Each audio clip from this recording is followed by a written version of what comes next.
Exploring the depth of words, homophones and homonyms in modern poetry. Hello, English language enthusiasts. Today, we're delving into an exciting area of English language learning, homophones and homonyms. We're not just examining them in any context. We're exploring how they add beauty and complexity to modern poetry.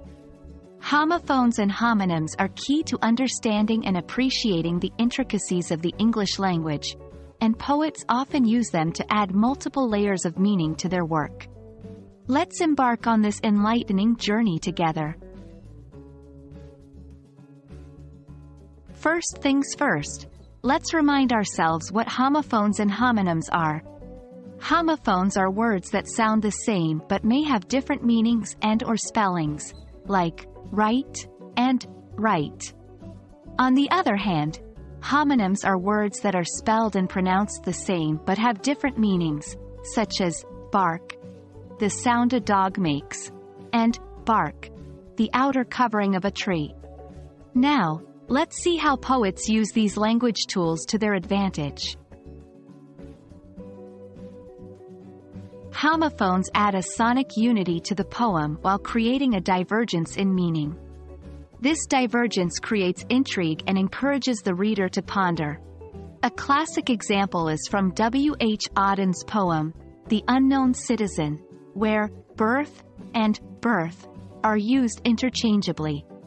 He was found by the Bureau of Statistics to be one against whom there was no official complaint, and all the reports on his conduct agree that, in the modern sense of an old-fashioned word, he was a saint, for in everything he did he served the greater community.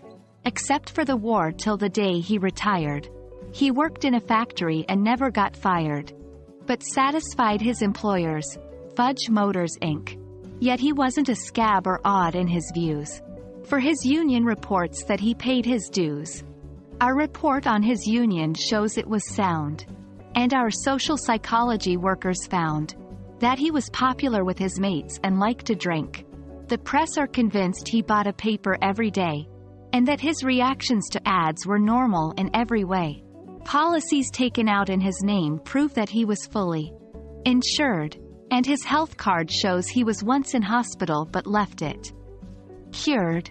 Both producers' research and high-grade living declare he was fully sensible to the advantages of the installment plan, and had everything necessary to the modern man: a phonograph, a radio, a car, and a Frigidaire. Our researchers into public opinion are content that he held the proper opinions for the time of year. When there was peace, he was for peace. When there was war, he went. He was married and added 5 children to the population, which our eugenist says was the right number for a parent of his generation, and our teachers report that he never interfered with their education. Was he free? Was he happy? The question is absurd. Had anything been wrong, we should certainly have heard. Homonyms, on the other hand, allow the poet to play with multiple meanings of a word within the same context.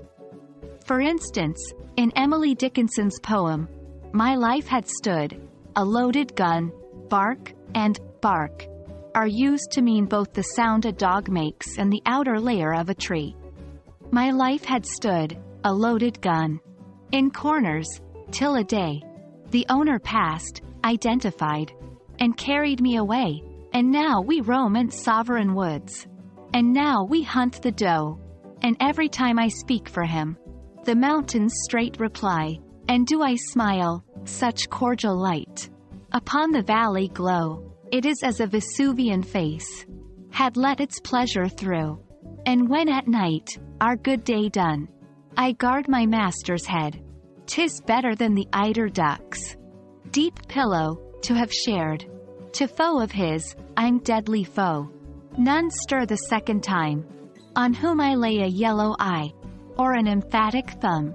Though I than he may longer live, he longer must than I, for I have but the power to kill, without the power to die.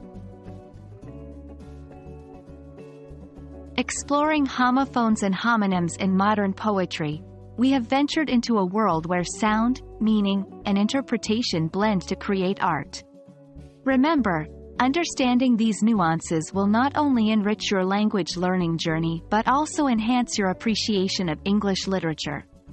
We hope you found this session enlightening and encourage you to delve deeper into the world of poetry, looking out for homophones and homonyms and how they contribute to the beauty and depth of the verses.